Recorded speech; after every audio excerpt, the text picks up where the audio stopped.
8 Mississippi, 9 Mississippi, 10 Mississippi, 11 Mississippi, 12 Mississippi, 13, 14, 15, 16. Still waiting to see if Bill shows up. Come on, Bill.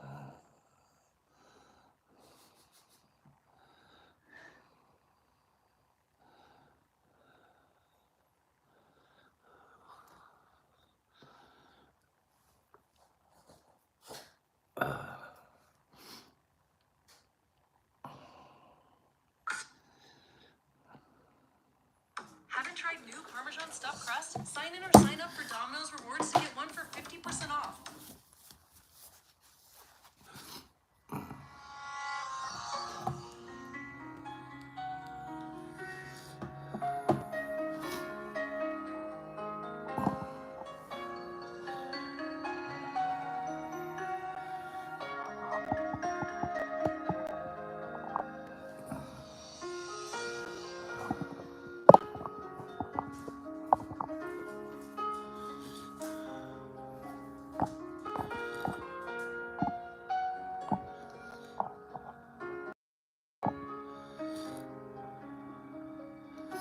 Hello, is anybody out there?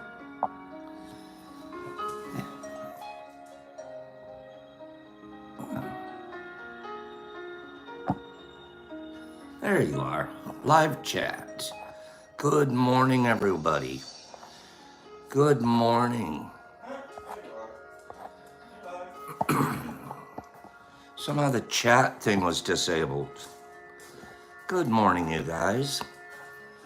The chat thing was disabled, but this thing was counting. Oh. Okay, good morning, everybody. Was Bill first? Did I get Bill when? I don't think so. It looks like Vague made it first. Oh boy. Looks like Vaggie was here first. Alright. And then Aggie. How did Vegas get a key? Vegas, you can get anything in Vegas. That's true. You can get anything. You just can't talk about it when you leave. Yeah. It just, whatever you do there has to stay there. Good morning, Hags. Hags is saying good morning to Brock. Good morning, Eggs. Good morning, everybody. There you guys are. Take a few minutes to say hello to one another. The old T-Crew secret handshake. I don't want to do a secret handshake. Let's make it very public. Derek Anderson's throwing a bunch of lobsters on the screen. Oh boy. Good morning, Derek. What's up with that? Good morning. Good morning, everybody. Good morning, I say. Take a couple of minutes to say hello to each other and push the like button. The old like-a-rooney button. If you don't have a like-a-rooney button, maybe just double tap your screen.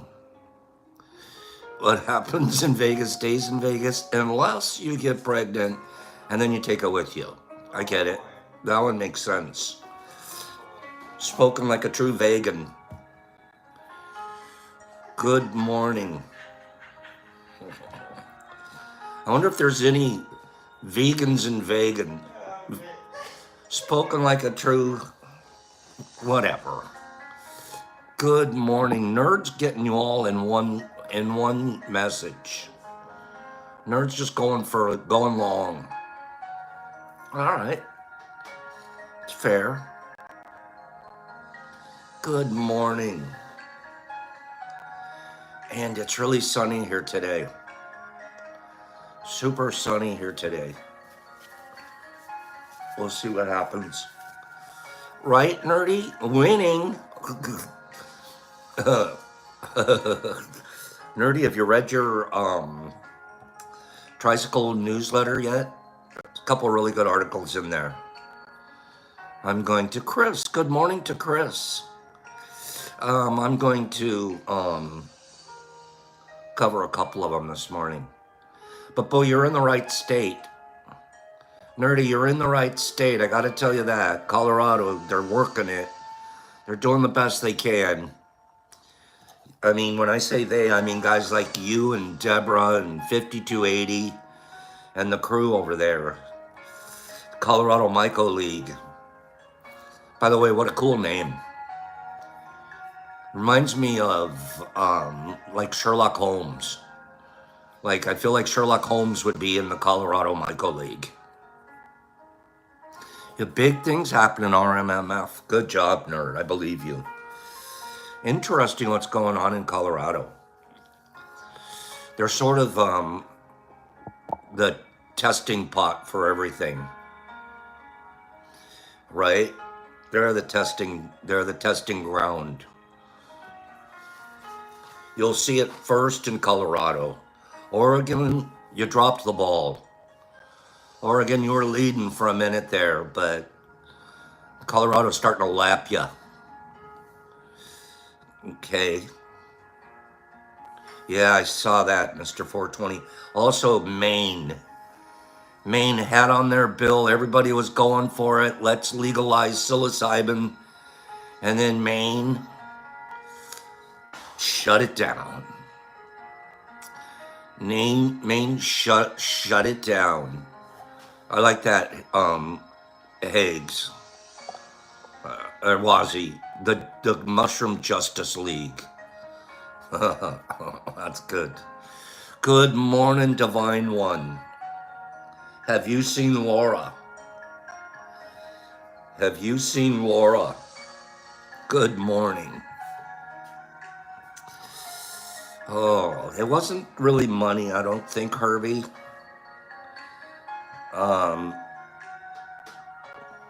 They actually blew the market up. Likely to be working with some world famous mycologists in May. Nerdy, I'm not even going to doubt that for a moment. Good job. In August, right after. Okay, that makes more sense if it's after RMMF. You're going to have to tell us more about that, Nerdy. We might have to go take you live. And, but that's what happens. You keep your nose to the grindstone on the psilocybin stuff, and eventually, we're not doing it for any payoff, but eventually there's a payoff. That's the way it works. If we're doing it for a payoff, it usually doesn't work out that way. Good morning. I see Aaron with 2 A's. Nerdy. Oh, that's so cute. Okay. Derek Anderson put it the other way around. Some world famous mycologists get to work with Nerdy. Oh, that's really good. Will they call you Nerdy, or will they call you by your real name? By your birth name? Nerdy, what are you gonna do there? You're gonna say, call me Nerdy? Or are you gonna call me Dimitri? Dimitri's pretty classy name too, so you could go. Nerdy's like, I'm not sure. They could call you Nerdy. They're gonna end up calling you Smiley, is what's gonna end up happening. I can guarantee it. Good morning. 4-leaf. Dustin, heard you're going through it. Hanging in there, Dustin. Hanging in there, big timer. Nerdy, you're so cute. Nerdy's cute. Alrighty then. Almost time to get started. We're going to have a zip and go today. Let me see what I can tell you about that. Good morning, 4-leaf. I know you are. Hey. Has anybody noticed, I think we talked about this just the other day. Has anybody noticed that time flies by super fast at T? Next thing you know, it's 10 after 10 and we got to go. Jesse, I'm not even believing you anymore. I think you start out as a bot. I really do. I think Jesse's a bot. Anybody that has to deny it that many times could be a bot. Could be. I know it goes by so fast, you guys. It really, really does. And I've been thinking about that. I spend too much time blibby blabbing in the morning, and I don't cover a couple of things that are well worth covering. Am I right, poor bastard? You would know. Um, I'm going to cover a couple of quick articles. I'm gonna do a couple. I'm gonna skip the mythos, especially because when we start talking about the Brene Brown book, Atlas of the Heart, we're gonna cover a very, very important topic today, and it's a little bit long, and I'm gonna spend a little bit more time on it today than just the 10 or 15 minutes we've lately been given our readings. Okay, but your Tricycle newsletter, Tricycle Day newsletter came this morning. Thank you, poor bastard. Your Tricycle News Day letter came this morning. Some pretty neat articles. I usually zip through them to see what their content is. And then I go back and I dive into them. And especially the research ones and the business ones. The way they have it broken down there is they have articles that they group together. They have research articles, they have policy articles, they have business articles, and then they have just for fun articles. The policy are neat because that'll keep you up to date as to what's happening in the legal situation in different states. For example, that's how I found out this morning, after it had all cleared the House and the Senate once already, Maine lawmakers killed a bill that would have decriminalized psilocybin. We're not even talking legalized there yet. We're just talking killed, a decriminalized, and they blew it up. Health Canada is granting legal authorization for psilocybin treatment for cluster headaches. Boop. You guys can do that now in there. New Hampshire is trying to defelonize psilocybin. New Hampshire's working at it.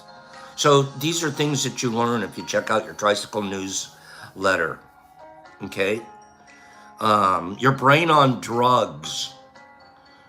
There's an article in here, how psilocybin changes your brain activity. We already know that, but do we know how?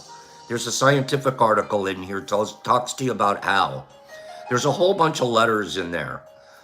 You know how they do letters all the time. How about this one? There's a recent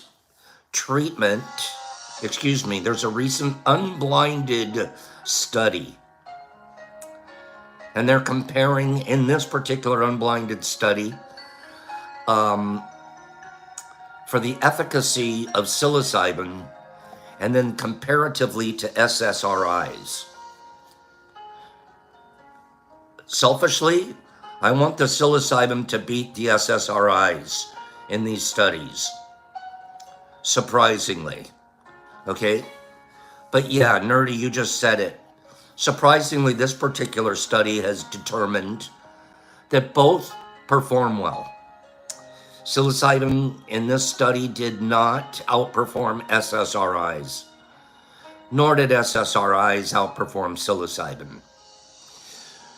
So if they're both working, I wonder which one I would take if I'm needing it. I definitely am going to go for the healthy one versus the manufactured ones from Big Pharma. Okay? Let's read this one article. In Colorado, the free natural one, that's right, nerdy, the one that I can grow in my basement or at my grow house. How about mushrooms in Colorado? Colorado's got they've done a nice little twist in Colorado. In Colorado, you can't sell mushrooms. I'm sorry, sir, you can't sell them here. However, you can receive them as a gift.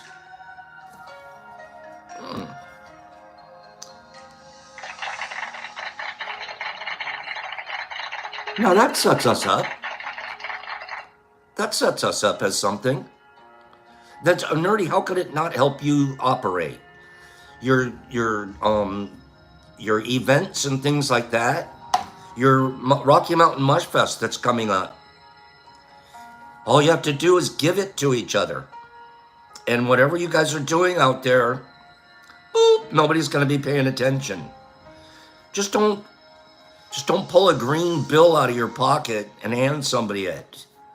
And then what you're doing there is going to be pretty good stuff. So here comes an ethical question. Is trading cannabis for magic mushroom legal in Colorado? What do you guys think? Since you know you can give it away and it's legal, can you trade it for weed and be legal? What do you think? Trado? Bardo? Mister, can you trade? A trade is a trade. Okay, what do you guys think? Who wants to hear what the article says? Give me 5 people that are interested in what the article said. Seems to me if you could trade, I could do like put a roof on your house and trade you for mushrooms. It doesn't have to just be for weed. Check out this article. It's not that long. Somebody writes into the Westworld magazine, Dear Stoner, I understand it's not against the law for someone to give me mushrooms, but it would be illegal if I bought them. But is it legal to trade some of my sticky, icky nugs for some fantastic fungi, as long as no money changes hands? It's a pretty good question. Dear Barterer, let's start with the Natural Medicine Health Act of 2022, which decriminalized magic mushrooms and created, this is in quotations, a gifting economy in the psychedelic space in Colorado. You guys have a gifting economy. Pertinent sentences read like this. An individual may share, good morning, Jack, an individual may share with an adult, 21 and over, in the context of counseling, spiritual guidance, community-based use, supported use, or related services. And no payment for natural medicine remuneration. However, payment for bona fide harm reduction or support services used concurrently with sharing is allowed. Are you paying attention? I can't charge you for the mushroom, but I can charge you to explain it to you, because I'm giving you support. Okay, and not just therapists. So check this out. Remuneration is the operative word here. According to Sean Miller, a Denver-based attorney who specializes in psychedelic law. Right, nerdy, and coaches. The sharing provision says you can share with no remuneration. And remuneration, of course, means payment. And that's defined by anything of value, he says. Oh, kitty cat, it's a great loophole, all right?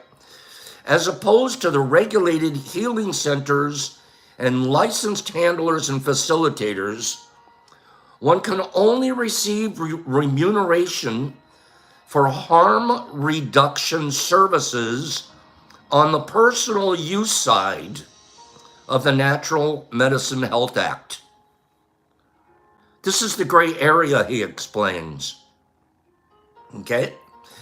If you give me a 10-minute explanation of psilocybin, for example, start low and go slow, set and setting, basic information, and you pay me $50 for that harm reduction consultation, then voila, I give you free medicine.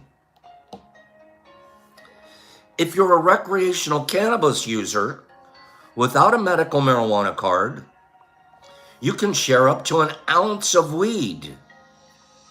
But characterizing a gift exchange as a trade is technically coloring outside the lines.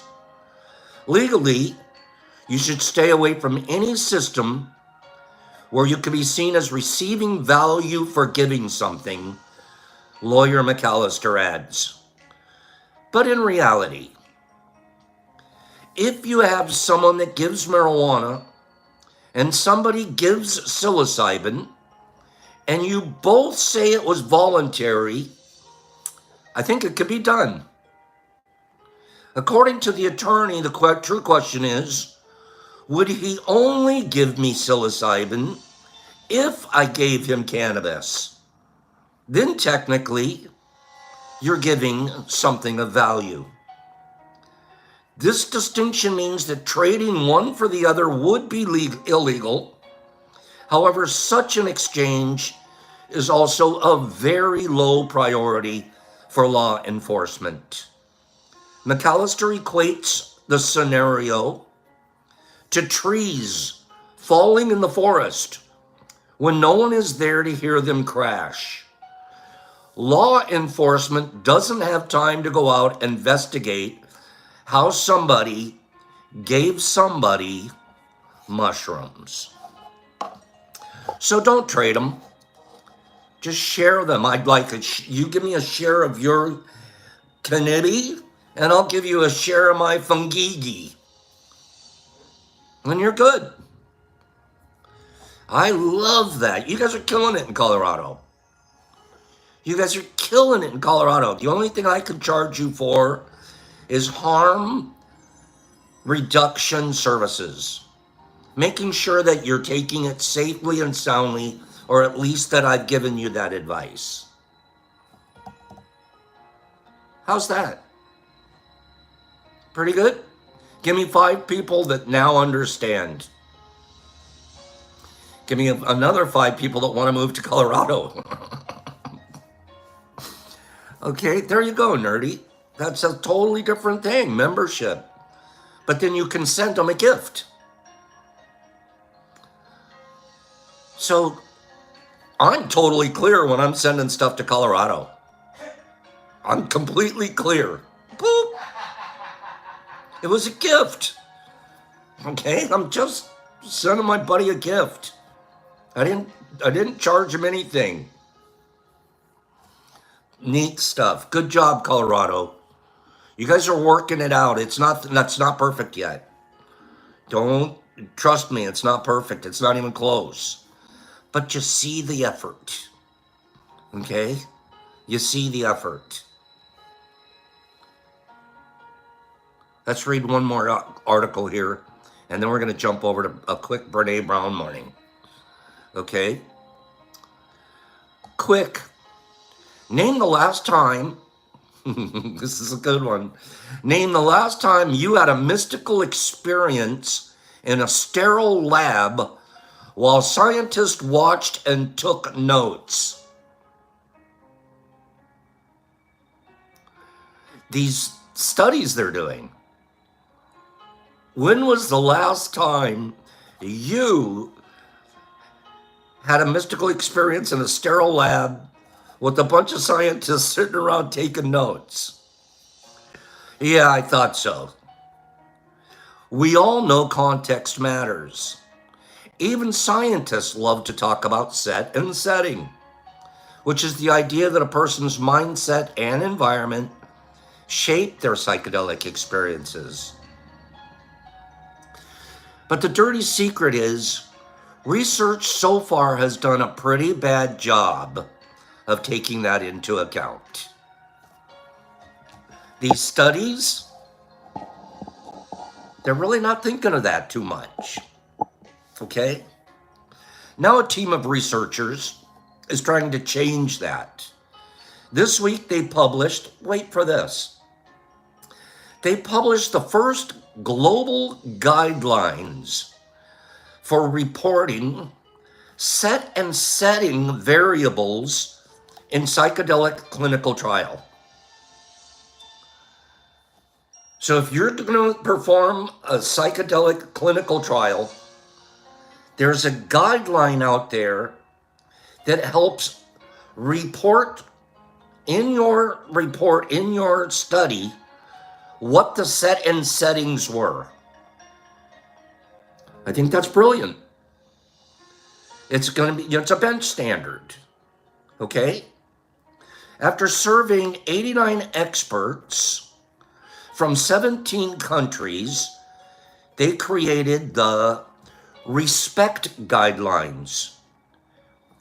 There's a 30-item checklist in this guideline. Here's a top few. Physical environments. They want you to record factors like room ambiance, access to nature, and whether participants can use the bathroom privately. It's the simple things, okay? Another thing they want to see in the recording, session procedure. Who's in the room? What music is playing? How much control do the participants have over their environment? Oh, straight, you definitely got to have private toileting. But they're asking for the clinicians to record this information in their study. Duh. It makes sense. Therapeutic approach. How about this? You're cute, Captain.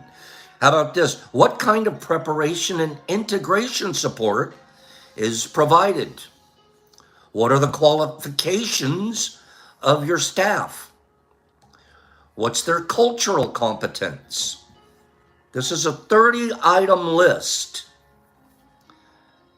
And finally, therapeutic alliance and trust.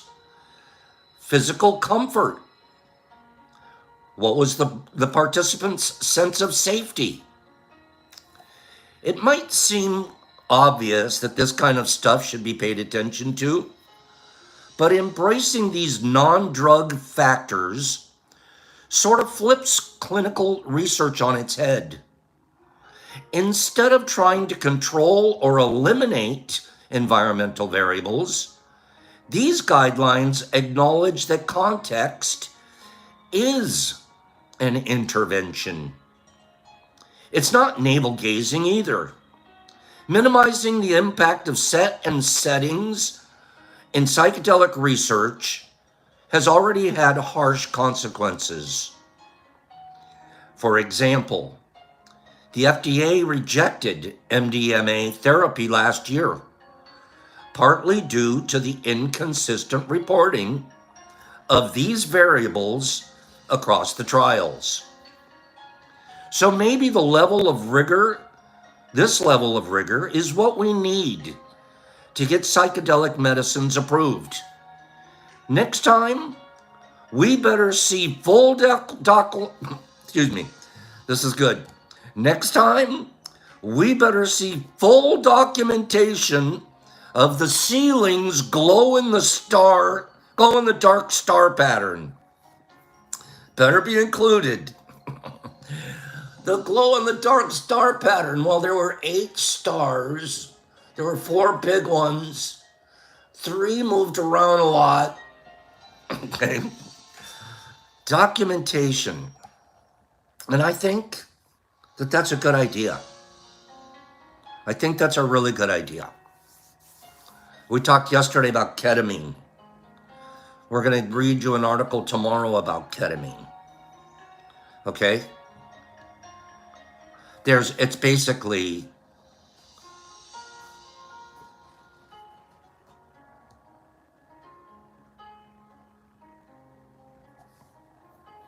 I'll get you started on it.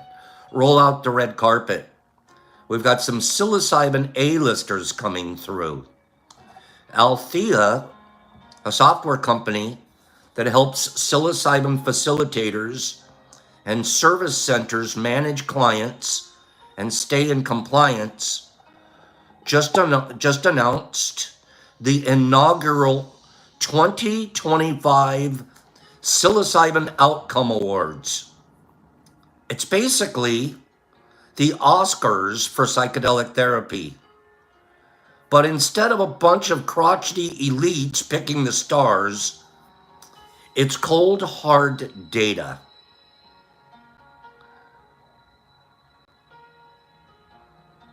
The inaugural 2025 Psilocybin Outcome Awards. We'll get into that tomorrow. Give me 5 people that want to hear more about that tomorrow. I like seeing, we could have been doing this 50 years ago, lining up the way to, we're still figuring out how to research. Do you know what I'm saying? We're still trying to figure out how to correctly research stuff that we have been researching, but we're babies in the field. So I love seeing this growth of the research industry and developing standards and developing benchmarks and developing data sets that we can measure things against. We see what's happening, don't we? We see what's happening. Queenie's like, Pops, I've been researching since 1983. Queenie, you're out of line. The real research started diving back in 2006. It was a big deal, a big conference in Switzerland that Dr. Hoffman, Albert Hoffman, actually went to. He was 101 years old. And he went there and he kicked off this whole new program. And we've been seeing more and more research ever since. Hidden behind the scenes, there's one group that has been doing more research than almost any other, and they're just starting to shine light on it. But the Johns Hopkins University in Baltimore, Maryland, they've been doing research for well over a decade. And then there's a couple of outfits in Canada that have almost the same length of research, and they're ahead. They're ahead. They are the people that you go to figure out how to go to. Okay. All you need is a bicycle and some LSD and you'll live to Hoffman's age. That's pretty funny. Give me, hold on one second.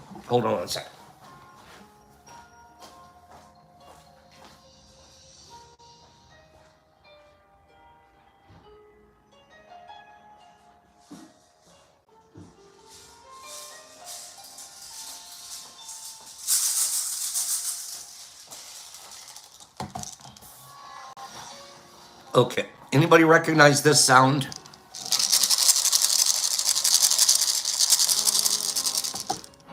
Does anybody recognize that sound? Pavlov's dogs. The bell just rang. Now you have to go get your food just dropped.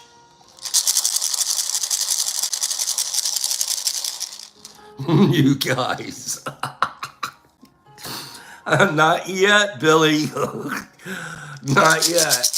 Okay, the sound of supplements. How do we recognize this sound? Oh, that's hilarious. Here we go. Wait, get out of that chute. Get out of there. There's numbers in here, 1 through 50. One just popped into the chute. Okay, if you have x-ray eyes, you'll know the number. Go. Give me 3 numbers. Give me 3 numbers between 1 and 50. The first person to get it is going to gotta play some Farkle. Give me a number between 1 and 50. The first person to get it right on my screen, I'll send a pack of supplemental supplements too. SSSs, some supplemental supplements coming your way. We're conditioned to that sound that is so creepy. Okay, it's like I don't want to be conditioned to a sound. I haven't seen the number yet, Jack. Keep going. Keep going. I haven't seen it. There's some couple of people have come super duper close. Justin's just starting at 1 and moving up. It's got to be there. Okay. Herb, it's very Pavlovian. I still haven't seen the number on my screen. Nope, I've sure seen a lot of 44s, but I haven't seen the actual number. Okay. Well, really, is it that hard? Come on, man. Come on, man. I'm getting really close to giving a hint. No, that's it. Oh, Captain Obvious. Captain Obvious. Captain, you've been worried about sleep? Let's see what we can do for you. Captain Obvious said 46. It sure is a 46, Cap.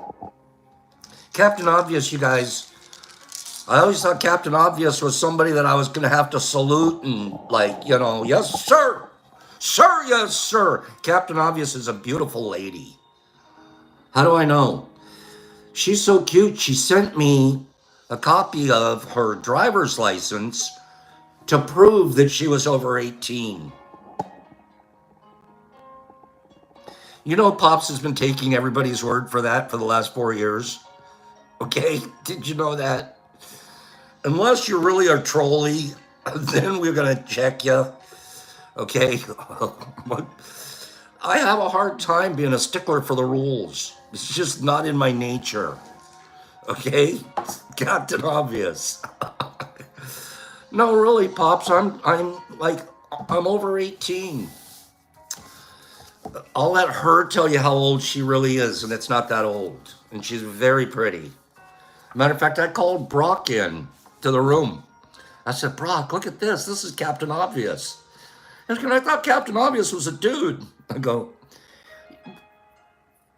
no. No. No. All right? Who does that song? And I have a drink called loneliness, and it's better than drinking alone. Lordy, lordy, lord. Yeah, Captain Obvious, you don't look 55. Don't even try to pretend.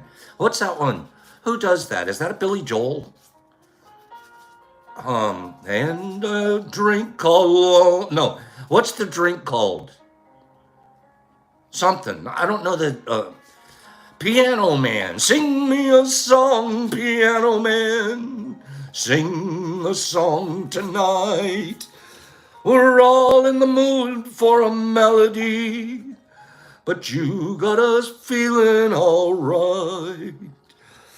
Lord, diddy-do-dee-do. And then they do Loneliness in there. Every time I think of loneliness, I think of that song. Brene Brown. Brene Brown, Atlas of the Heart. Have any of you ever felt lonely before? Even before hearing Piano Man, I felt lonely once. A few times.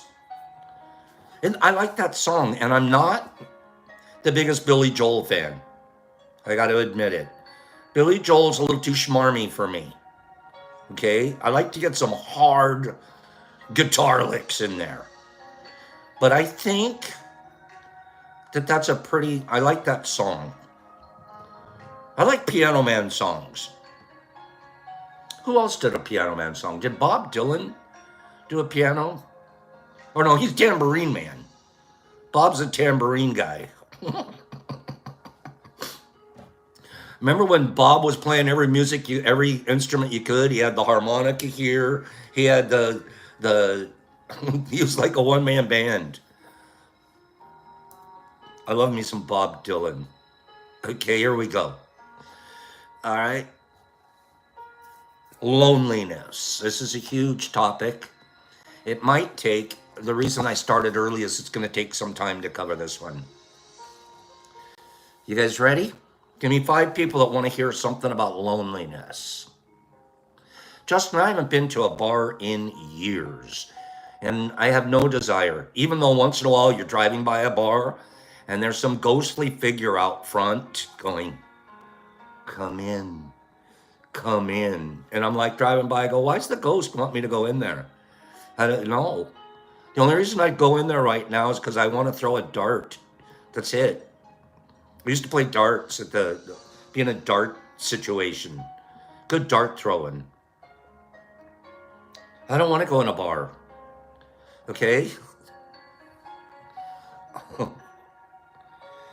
I researched loneliness. Nerd, that's it too, or some pool. Darts or pool. The music, I could just go home and watch YouTube. Okay? The ghost is the tail end of an attractive woman. Streety, if I'd have known that, thanks for telling me. I'm going in the next time a ghost calls. Come here. Like, who's seen the ghost? Give me 5 people. Anybody seen a ghost standing in front of a bar as they drove by? Okay. Anybody seen the ghost I'm talking about? Okay.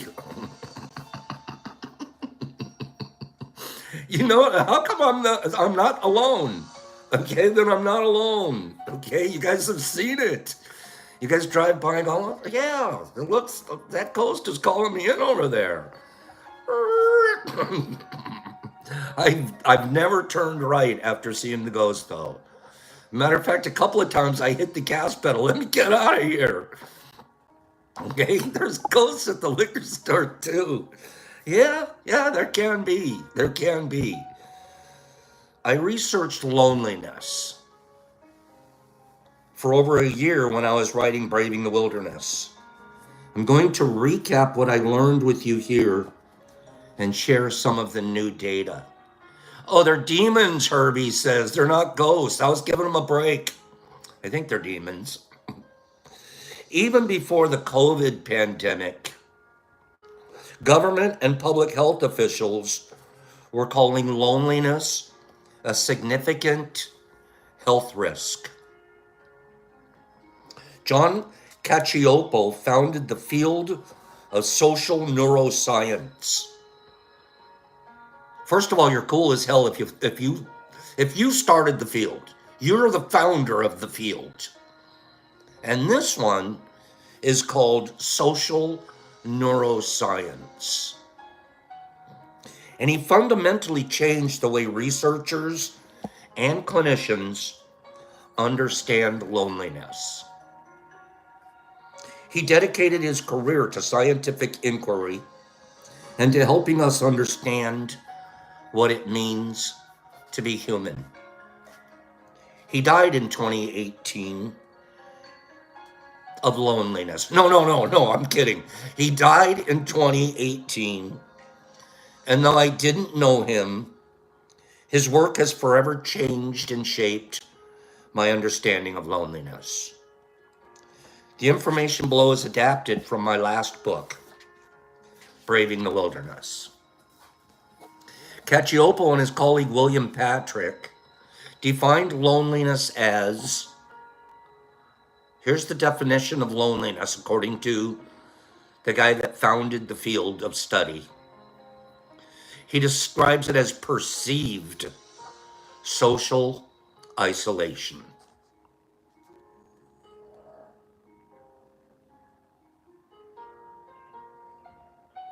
We experience loneliness when we feel disconnected. Maybe we've been pushed to the outside of a group that we value. Or maybe we're lacking a sense of true belonging. At the heart of all loneliness is the absence of meaningful social interaction, an intimate relationship, friendships, family gatherings, or even community or work group connections. It's one of the reasons volunteers, when you volunteer, you're not in your own head of loneliness. Volunteering is one of the greatest things that you can do, not just for your community, but for your own mental health. Because you're connected, and you're connected by choice and by choosing to share kindness in an overt way. Not just sitting around going, I'm gonna be kind. You are out there being kind. It's important to note that loneliness and being alone are very different things. Being alone or inhabiting solitude can be powerful and a healing thing. Michael Patterson's one of my examples of that. Not that I think he's an alone person, but he can powerfully be alone. He can powerfully be alone and be quiet and be still. And I can tell you it's not easy to do. It takes practice. It takes practice to be still and to be alone. And in those settings, there's a lot of harmony that you're going to experience with the universe. So being alone and loneliness are completely different things. Give me a couple of people that get that.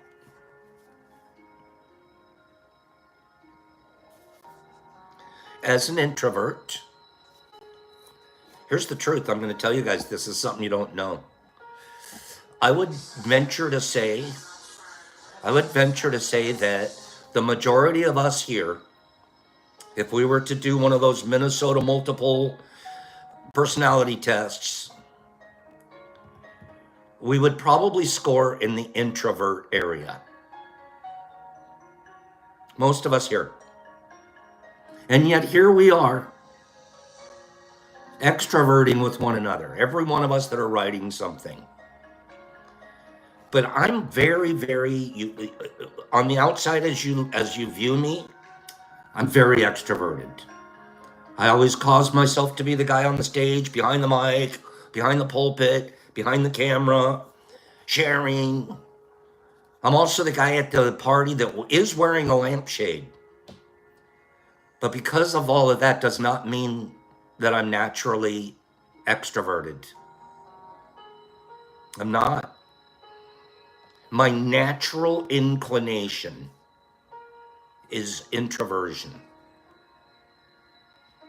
I would venture to say a lot of us here feel the same way. Can you identify? As an introvert, I deeply value, right, Greenie? I deeply value my alone time. And I often feel loneliness even when I'm with other people.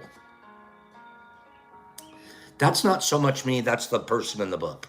When I'm with other people, loneliness evaporates. While there remains deep alignment between what I found in my research and what Cacioppo has found, it wasn't until I processed his work that I fully understood the important role loneliness plays in our lives.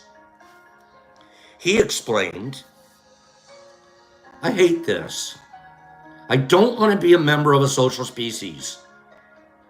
I want to be happily introverted and only step into the social part every once in a while. That is not us, though.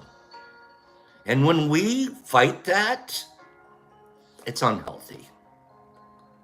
There's the biggest part of me is like, I don't want to be a social species thing. Can the human be qualified as something other than a social animal? Please. The answer is no. No matter what we personally want, you're a social being.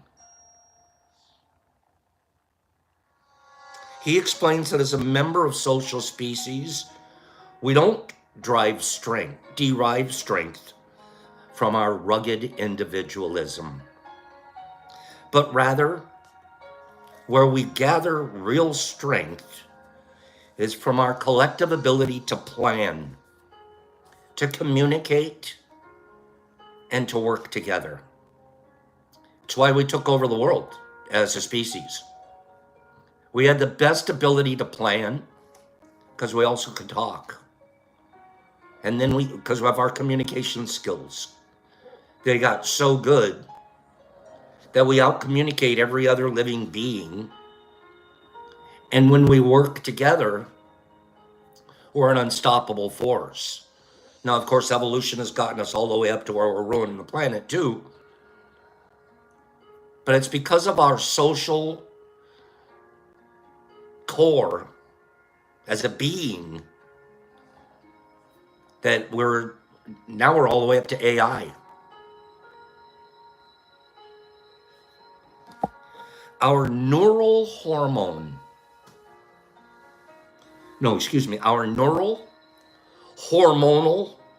and genetic makeup support interdependence over independence. Just the way you're made. You're made neurally, hormonally, and genetically to be interdependent with one another. He explains, to grow into an adulthood for a social species, including humans, is not to become autonomous and solitary. It's to become the one on whom others can depend.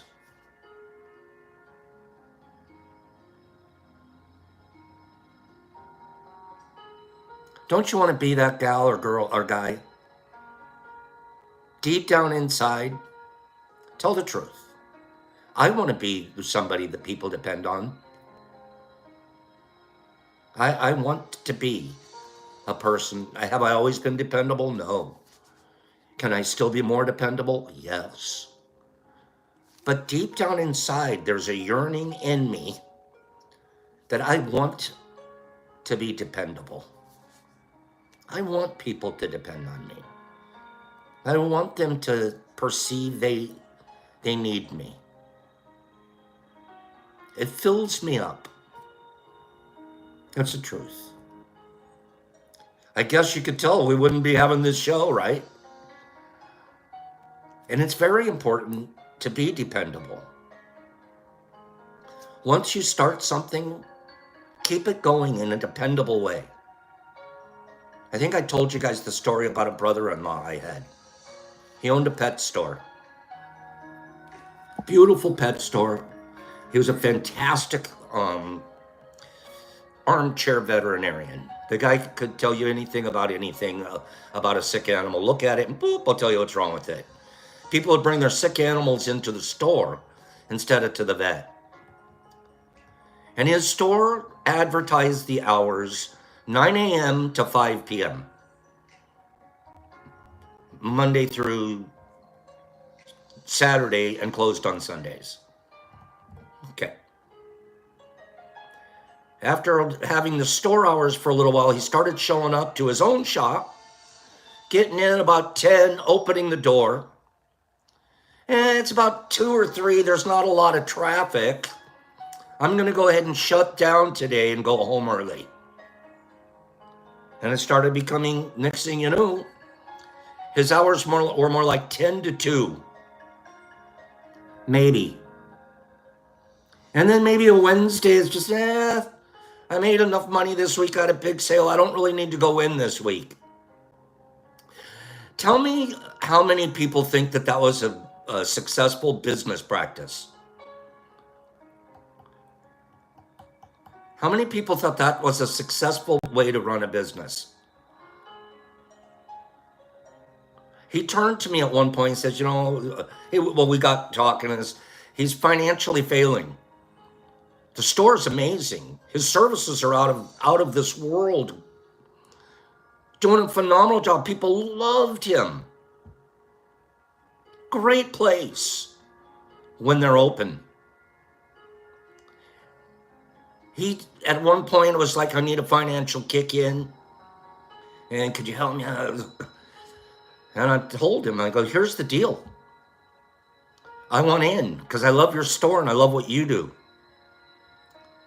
But the only way I'm going to be involved is if we open at 9 o'clock and we close at 5 o'clock every day, Monday through Saturday, just like the store sign says. I cannot be involved. Is it a deal? You have to be dependable to be successful. And it's an amazing thing to be dependable, even at that retail level. When you hear the car roar into the parking lot at 5 minutes to 5, and somebody's racing in, I gotta get some pigeon food. I thought, man, I was so worried that I wouldn't get here. I just got off work and I raced over. Can you imagine being the race over guy? I gotta go get my pigeon food. And you put in all that effort to get there and boop. They're not open.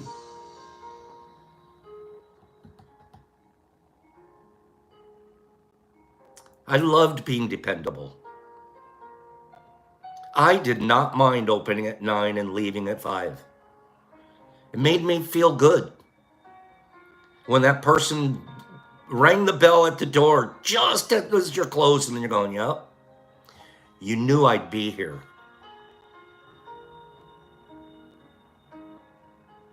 Does anybody get where I'm going with this? Yes, Croaky, there's no site anymore. You just have to email me directly. Does anybody get where pick up what I'm laying down? And it's that interdependence that makes us successful. That person that's pulling into the driveway at 5 minutes to 5, they know that you're dependable.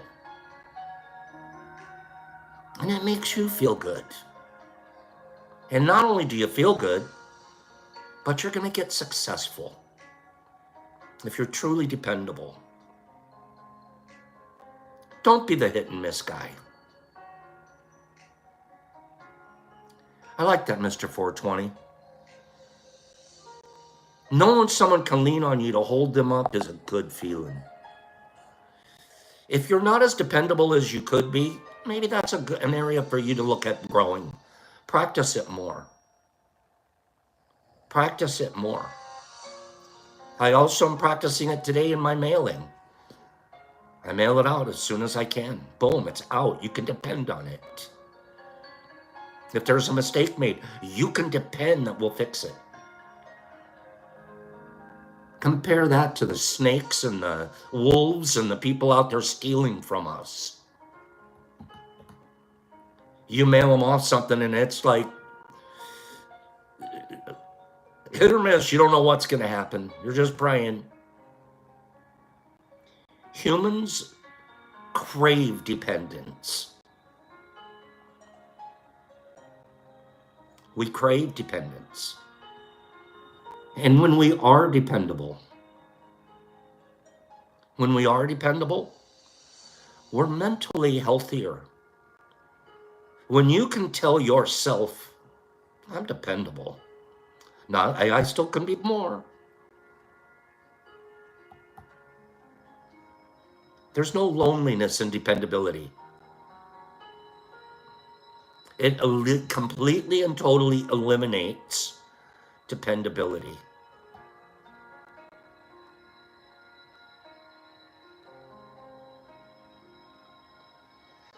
This guy, what's his actual title? He's a social neuroscientist. This guy, good morning, Nick. This neurosocial scientist says, whether or not we know it, our brain and biology have been shaped to favor this outcome. Our brain and our biology. I know it's nice to see Nick.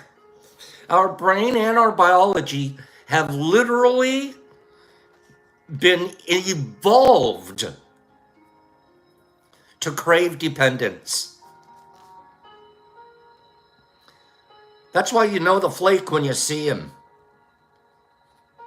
You don't really hang around a flake. You go, you'll call that guy, but he won't hang. Yeah, that's that guy. Of course, we're a social species. That's why connection matters. It's why shame is so painful and debilitating. It's why we're wired for belonging. Again, I wish it wasn't so. I wish I was wired to be Forrest Joe Blow himself, but I'm wired this way. The days I start seeing it and understanding it and relying on it and incorporating it into my self-image, that's when I'm healthiest. Cacioppo explains how the biological machinery of our brain warns us when our ability to thrive and prosper is threatened. For example, hunger is a warning that our blood sugar is low and we need to eat. Thirst warns us that we need to drink and to avoid dehydration. Pain alerts us to potential tissue damage. And loneliness tells us that we need a social connection. Something as critical as our well-being, as food, and as water. Our brain is wired to tell us you need connection. What we do, and I've done it, I'm guilty of this, when we start to isolate and we start to ignore that part of our brain wiring, we just rewire it with drugs. Have you ever been there? You're rewiring. I'm not lonely. I'm just not going to go anywhere. I'm going to stay home and I'm going to do drugs. And I'm not going to answer the phone and I'm not going to open my curtains. You change your rewiring with drugs. I'll just get stoned. And so now I'm not feeling lonely. Matter of fact, I like it like this. 90%, I don't know the number. Huge percentage of addiction is a mask for loneliness. Can I get an amen? Can I get somebody to agree to that? A huge amount of our addictions are masks for loneliness. Imagine if I didn't, back in the day, sit around and take lines and lines and lines of coke. Instead, I was out volunteering, being a big brother to some young kid in the hood that needed help, needed mentorship.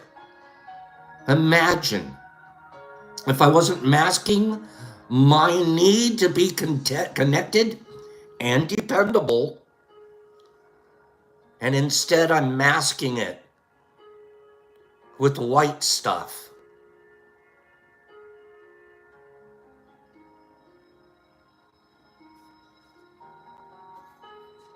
Addictions are a huge mask for loneliness. Do you know a lonely person? It's a good opportunity for you to connect. It's a good opportunity for you to be dependable. It's one of the reasons some of those 12-step programs work well. Because guess what you do? You hook up with the sponsor who's learned to be connected, and he'll connect with you. And every sponsor that I've ever had was gosh darn dependable. That was the first thing they were. They answered the phone when I called.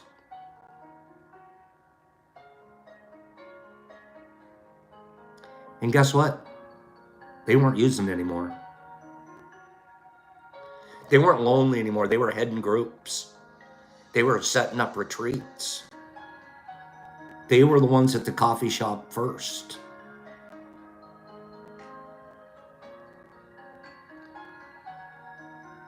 He explains, denying you feel lonely makes no more sense than denying you feel hungry. Yet we do deny our loneliness. As someone who studies shame, I find myself back in territory that I know well. We feel shame about being lonely, as if feeling lonely means there's something wrong with us. That's like saying, because I'm hungry, there's something wrong with me. Because I'm thirsty, there's got to be something wrong with me. Because I'm lonely, I'm a loser. And I'm just going to mask it. There's a lot more for us to uncover here about the concept of loneliness, and then we'll add independence. But I'll tell you what, loneliness is nothing to be ashamed of. It's human. It's a trigger to remind us that we're stepping outside of what's the norm. When we're lonely, we're just hungry for a connection. You guys liking this? And then, we don't get lonely here, B. Hendricks. It's one of the reasons we know every day, dependably, if it isn't me, it's going to be Brock. But between the two of us, we don't want to let anybody down. We want the store to be open at 9, and we want it to stay open till about 10:15. And guess who it helps? Us. Us. We know it's helping others, and that helps us, just knowing that.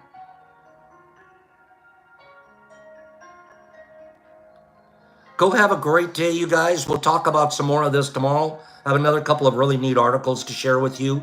But don't feel shame for it. Some of us think it's okay. I'm so embarrassed. I'm ashamed that I isolate all the time. Just connect. Just pick up a phone, call someone, DM someone, or show up at tea. Or just show up at tea. A lot of interconnectedness here. And our interconnectedness doesn't just last here. I watch it on your Discords, and I watch it on your DM, your group chats and things like that. And my heart gets so warm. And I don't dive into many of the conversations, but just to see you people connecting, whether it's about Herbie's RX-7, or it's about the sound systems in your cars, the things you're talking about, it doesn't matter. The subjects don't matter. It's the connections that do. Go have a great day. We'll keep talking tomorrow. Be dependable. Go connect, especially if you know somebody that's not connected. What a kind act to bring them your connection. Trent, I hope everything goes well for you. I hope everything goes well for you. I'm sure it will. Again, have a great day, you guys. I will see you here tomorrow. Same time, same channel. Let's all be dependable, and deliver kindness, especially to those that don't know that loneliness isn't their fault. Loneliness just means you're hungry, bro. That's all. It's normal to get hungry. Now let's do something. Let's feed you. I'm going to feed you my connection. 4 things. Be impeccable with your word. Deliver only goodness and kindness. Don't take things personal. You have no idea what people are going through, where they're at in their life. You're in the nosebleed. You can't see much. Be perspective on that. Don't have expectations. Give because it's the right thing to do, not because you expect something back. Connect because it's your humanity, not because you need a connection award. And finally, do your best. Do your best today may be being more dependable than you were yesterday. You tell your kid you're going to do something, do it. Pops, let me scroll you guys out of here. Captain Obvious and Streety, thank you for being here. Nippy and Billy D and Pidgey Page. And Sue Littlemeyer and Calico Meow Kitty. And Laura, she's divine, and Marky Z. And Herbs, there he is, and HB. And Aaron and Nippy and B. Hendricks and Justin LaFlower. Justin, look up Nerd Nature's page on IG, and he has the people. Nerdy sounds great, see ya. Herbie and Oreo and Mushmouth, good morning, and Donnie Pike. Captain Obvious, Mr. Phillips, and Nikki, the Charles Nickyton, and Justin and Lynette. Pops, peace, love, connection. Out.